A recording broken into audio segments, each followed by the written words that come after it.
لله رب العالمين والصلاة والسلام على رسول الله وآله وصحبه ومن والاه ودي الله تعالى انتيغا وصلي فارن كما دي صحابة نيالي دنكني على سير وسرق يا خليا موندي انكوتا الله غن سكا النبي جماع يوم القيامة لنكي على خمسة ودي كونسيلي كرغي اللي كات السلامي نيغم من دا يغرم منسو وغا بيريني لحالا نبكما sere sugana gollutiya anduna bire yenge no onanda la hara khaye sirono anda sere sugana golliti ku conseil ni keregiya fonta adikka nga biranta ku kenogonga sere sugana golliti ku question ni keregiya Allah wa hammin jarana Allah walighi yamutu baka ankamma Allah tabaraka wa taala aw duna kutim mo sire ay no ndinanda sari kenganyana jarebi khoro yogoni do kita o akhi o almami Hamid Traoré ay ayudan tanto harangodanga insha Allah ta'ala ona sefe kunjare bi yunan duwa muru silamininda afalle onari sefe gada conseil ku kregi kama bi idnillah insha Allah. أعوذ بالله من الشيطان الرجيم ولا تقولوا لمن يقتل في سبيل الله أموات بل أحياء ولكن لا تشعرون ولنبلونكم بشيء من الخوف والجوع ونقص من الأموال والأنفس والثمرات وبشر الصابرين الذين إذا أصابتهم مصيبة قالوا إنا لله وإنا إليه راجعون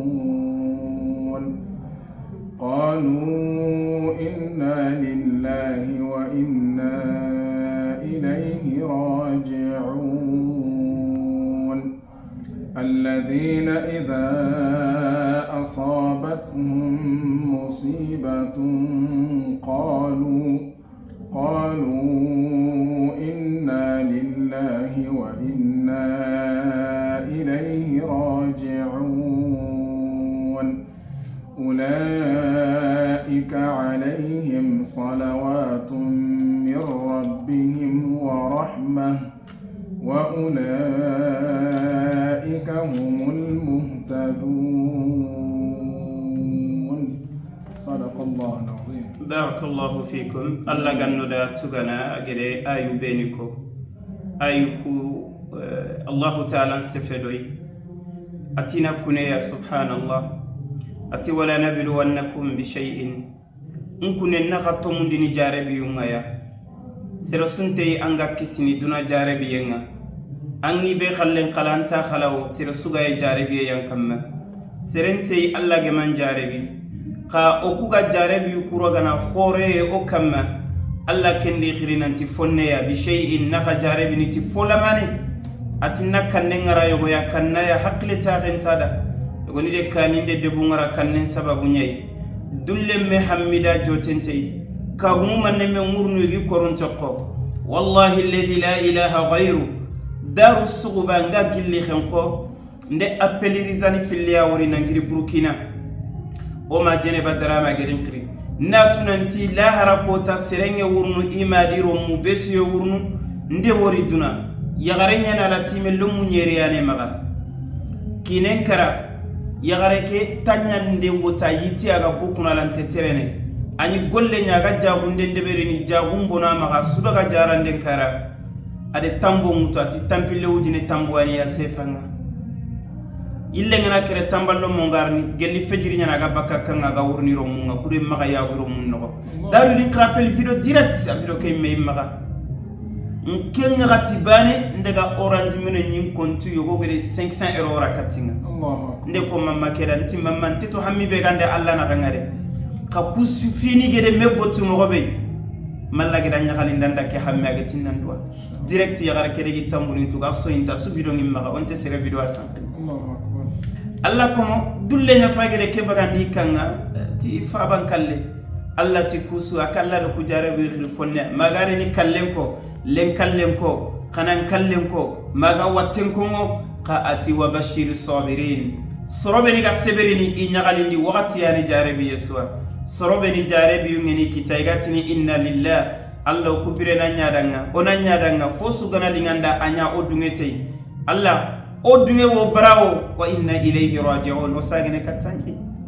Allah de jare bi unkri fonne yai Allah ganni tonga ken ko ta juma dangin teke o kapalle mo haram mo khana ngere ga liyonga nguya bange ali kaba bachili tiabun kegeni ndare mekita tima fati juma dangin teke tiabu amanis Allah battana Allah kannana alhamdulillah tiabu sude kham ondua ima keda nti sheikh ali amma me fati daga sohwa bona ngire lensiren to du falle ankenne da'wa nyange kharamundini anoko amma konteri mesigano ga birena ko tasu barade nge jo fena ngire hasana sude barata qengano ko Allah ga hinneno ma ke Allah ga nyampana ma odua tiabu sudanga odua mamani sudanga odua jallon kunda odua batilni sudanga o mamman patiyenga ali batilima tiabu nogonga saga sire birobe gano dua khasuda do suakita saran kallenyani Allah gana kebe nya kenya sireni suba ke mama gadijare message liti katinga Ismail Sagori nanto mama hawa gai darame ago maga faransia ke mama do kham onan daga do abso sere fana be basengeri ke mama yani no to jagili kundunyani nin to ma jarande ke adi se ko ndeberi leseme yegana nyinga faransa ay mangi lagare ni kanga ay metti meselle aywa ago gona yagare mama asitu darame nanta khafati uriya faransiya ke mama Ismail yaqim ma yari mama hawa gai o kallu yagare nyani o ma yani ken kanu yani yogunge dango dana kanga gadira menkini Ismail salimata yatera Allah komo ke mama fati yari rendum be nyato are mekente khasutum me khasunyeri baka mama bege fati uri faransiya ide kerem metora Ismail yaqin me salimata ke gafage fati nti biro sallano ku men ya wajuro be diga kallu ku kongo nke haruna kati wunu manne timma kalle kele mina mbucine 6 mois sarim pour un pays sakkanonga 6 mois kele mina mbucine sarim pour un pays sakka ke mama bege fati kine ma fati tanti iyo ko palanti sine baka kine ma fati rendez-vous nyama ka kine ke fa france kaytin qibaren qoto agatte le rendez-vous yakin kage fata ma gawri khali andalla ki tengori ke suni jare bienya o doa jagili suda o doa fammi darame suda o doa ya terani suda saga sire mama khore yoga fage sogoda ngakundu mama jernte yoga ko konen page sogo kundu kengeni mama hawa gai darame Allah ga hinnene Allah ga nyampana ma na kallenya ida tume ya rabbal alamin saringa rono woson no o mani beni ga faban kallano kunyagalindini besu yudutu Allah waqatuna qota Allah ga ne besu tugana na ga nyagalindi koy xage hinne wandi korunga mogobe kay mega ta hunera la timeni man men qaranga ma ay men sigiti fi sabilillah Allah ganno di susutu gana gollu ku ya conférence ni be gagnana dimasiri insha Allah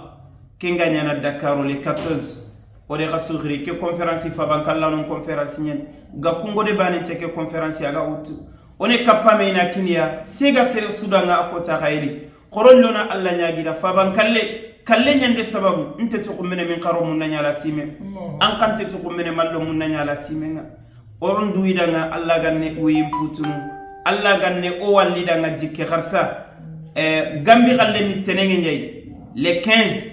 gambi khalle Sénégal khalle nyilla kara agawnyana sibiti be ga kembata le 20 France ga conférence ngomara fa bankallano nyani bawni ilwa yimpumo kamatambo ibradi nin qoto o kamma onda conférence ni ndeberi oni demoni nyagalindi kudo Allah no su nyagalindi Allah komo daro gede dingirabe koy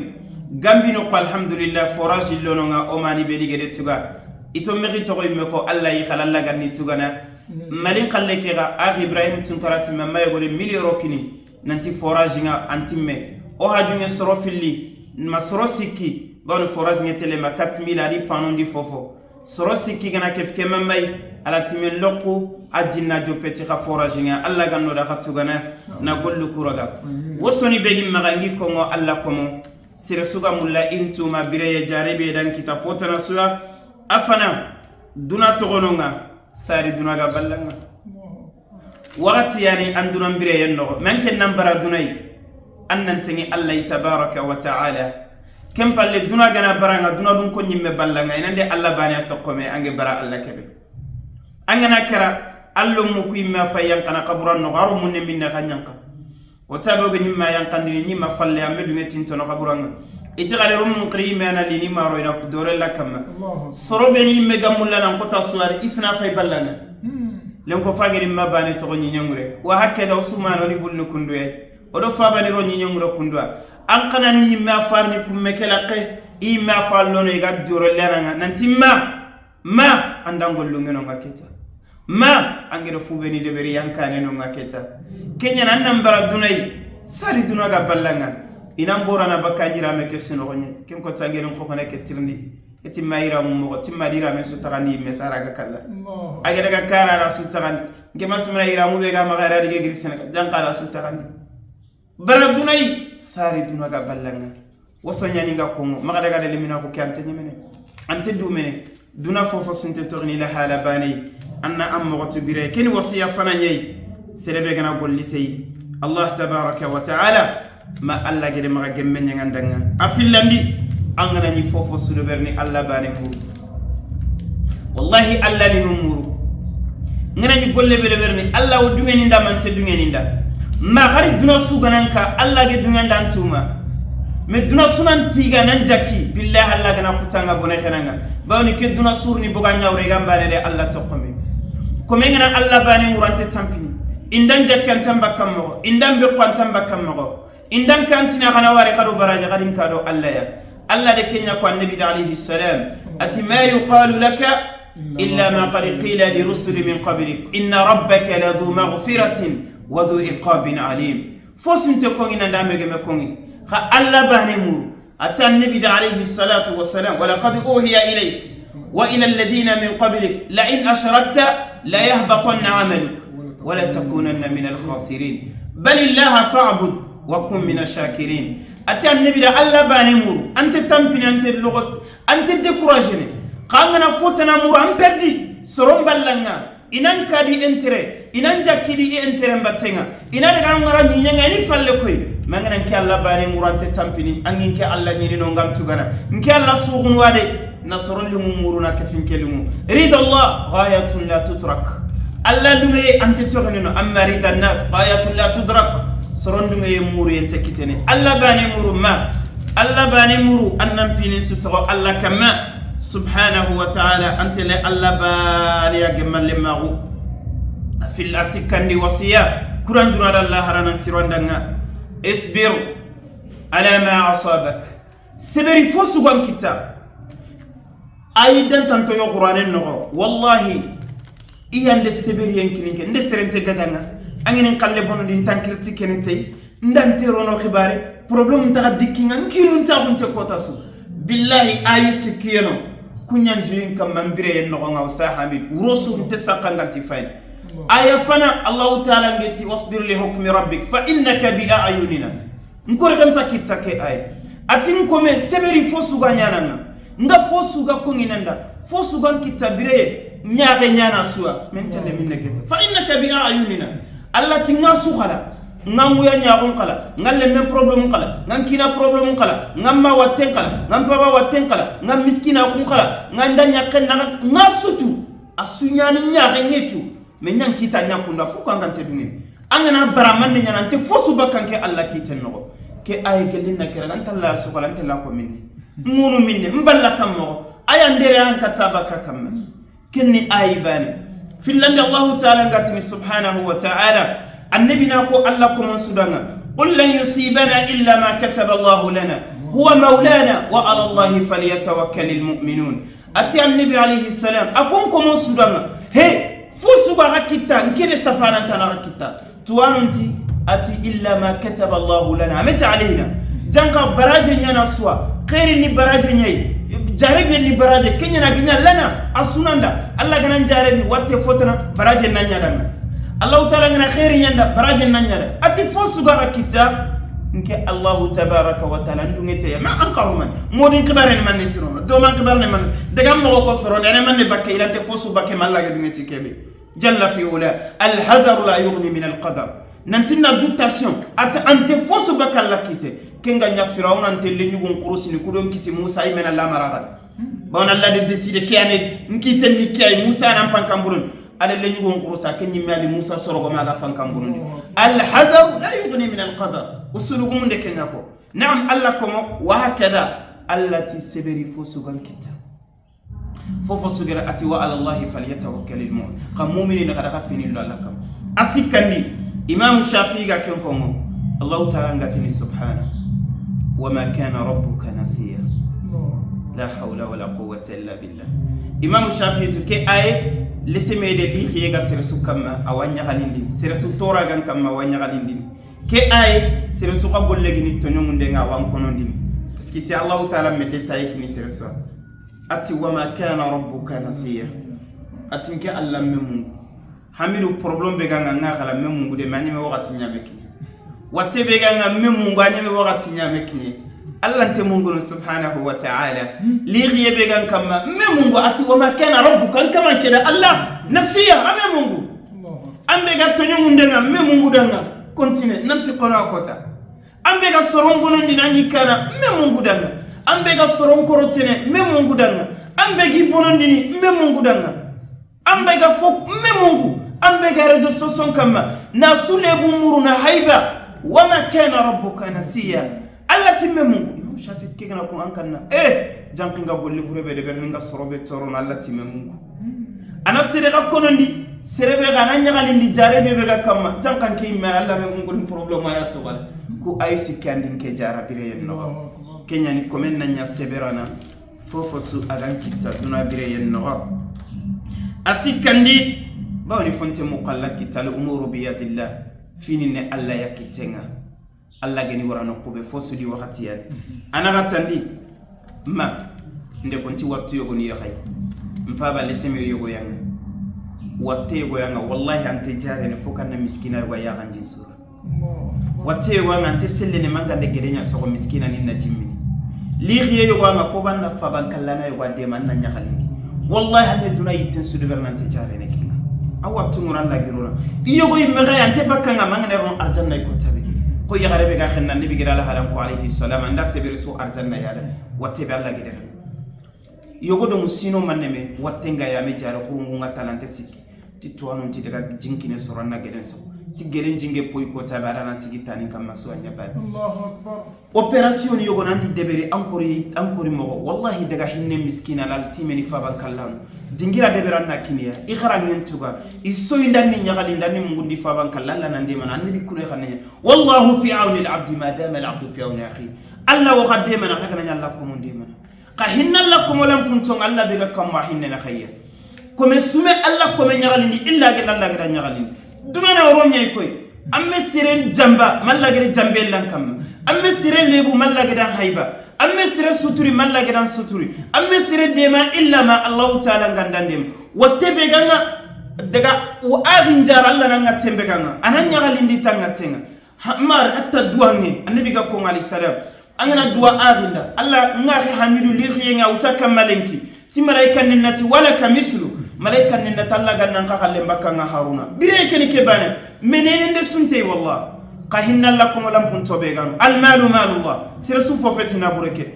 Allah gana senyi bera qahinna korinto qahinna miskinani qahinna faban kallano daru anyi menyi kammo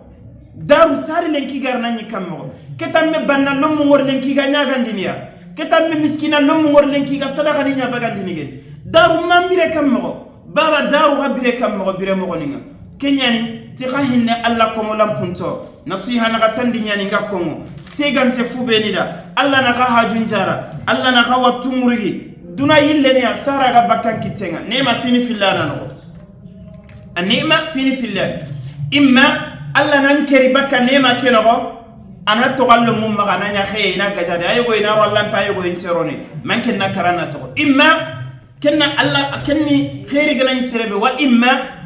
Allah ta'ala na nema kirega nganna woru seretana magannan kaningaga funguni lamane rarona ana hammila manira ana watiranga annan kanunga annan kanterunga asuna nyime anna yille nyaga dinana nya miskina karallante gilli nan sigi masronya gandandem karallante duwan kini masronya gandandem sari kengari nema ngam maga dimma be tinto Allah yite subhana sari Allah ga khalifa ke utuba kamma sira sufo feti Allah ta'ala ndo jarabi timeya Allah rekenya ko jalla fi ula وجعلنا بعضكم لبعض فتنة أتصبرون وكان ربك بصيرا ndaka jarabi timeya qawdu ngene magante dungene wallahi nasiha ni nyani ibakin sondo menya katigai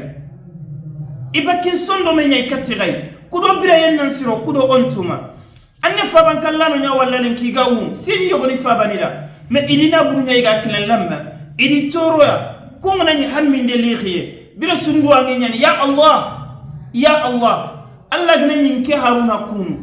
wallahi ndala timeni nde miskina nin taqigante Allah merinku anin kel miskina hu wallahi alladhi la ilaha ghayru Allah gane nyinkunu itaqigante na buresu Allah magakininga Allah gane nkabane wallah ka Allah gane nyibana qalle kininga magakininga ndi nan kefi anogonga ngetun khairin ne Kenya nyimme gollumbane lantin kisini ku hammindi duwa unyani Allah ko nyimmen timmogotu khalifa ni nyani kenya ni kola kenya ndime nokunu kullahu be himmaganna ya pongo khakada ngalinki ala khamisa Allah komo dunanti tokni la hala bari dunani wajunde nyai dunani kawafin kanyai sorobe ni ke kara khadiro mongori khadila hala ngori ma qawana khasu waju manga tenga ngakufa ya ni dema Allah ta'ala nan dema Allah komo alegere sadaka jariya yogo to gampalle ankara falle akonteri ngante sikki lomunun qaramu ni qur'an ala timeni manemeni duguta qur'an sorobe ni geni naburelle qadi durusin ni qur'an nga igana sere su qaramu nda baraje ngara qadi gedun sogo qadi forazini sogo qadi misinun taga ku su qaran kara falle ke baraje nyanjo fenanga medo ma khisan ko ngada nti banna yego yani aga ikan no golni ni saganyay banna khore rezen qota waqti agre rezen kidare kilo ni fil yago atindegi kini yakenga biro sunga qisa ke ko manna duwaju teya Qur'an ne ayul litini tagebe Qur'an nya wajunde andanga resengi daga kine yakenga aderum ati patron tinna lakina igana rkanga corona iga lomun ngeni igene telma fama resengi gandenga ide daga fiya sagende bagandi studio iga khare rejo funse ma to fabenda fabengir kanga de yakentirndi aywa resenqa ati enkina lomun ngide wora lingida o studio iga mashallah lingwa mene asu konta sunyagali kha o mungu danga ari yakentirni Fatima hamungu de resenga Aisha kamungu kame fautinda o mungu danga koy adiro muntirni Umar Usman manani yereze baba mungu dango deiga fabenti kale daksun kininga ke banna gore adaga debenye adaga azansinga nanti nyambara nga ko bene hakkebe na taga na miskina ni lojmalle na almami lojmalle na waqfu ndebere fi sabilillah ada suko ba ko tari finance agara tikade leson kininga yakanti mannenya ange bogu kundu ati kana wara kade daksun kininga timanne ngeni bire yeke na gonga kamungu dinga ereze 2 kilo sereme simenanti baba fay bitikimbana ale kakela te fere sara baba fay saranya ona forakan kada suiga sere sume simedi mbatengallum nkega na kara ante simene dinga kaga sadaka bagandi nda bire nga kamungu dinga nyimereze nkallem pallen kani kun kallu fetike tallemu mobil ne ko kanta simene dinga nti kallu ni koy ona yigo na foga nyeme wiyenya bito sikki fallo mungu de furella hala serebe gatna Allah hinimma min pabana loko wala sadaka jariya to du falle an kontira gante sikki baraji angalante kenda maga sadaka seya to jariya seya to du falle jariya seya angere sorobe ni bonondi angere video ni sanka angere lew karangana kara ken konteri buren kante sikka juru bu ngera mbatte angere gollu burube de berna barni beni sigin na hotel ni beni de berallan kutey nganya ni no karangana kara keni jariya seyanya ante sikki ken konteri khajuru bu ngani nan kabran no angere allo mu beni bonondi ni warallan kutey ne sorontoronde ti seyanda karangana kara khajuru bu ngani ni no angalante sadaka jariya to ko maka sadaka seyato keni maka nasiha katti khaylinki aywa ala khamisanga oyetelle ku conférence ni debere alhamdulillah sir sugede demanderiti kharukhum bene o mani wa fage tonala timenen kiri odina nyara kata dome ina sukuban dome inyige mpoko kumene juma indiwida nga hammi begia Allah kan nabi so hammi jarana nabi so suturi no legerin siro no ke falla ko masrunga yawm al-qiyamah ربنا آتنا في الدنيا حسنة وفي الآخرة حسنة وقنا عذاب النار وآخر دعوانا أن الحمد لله رب العالمين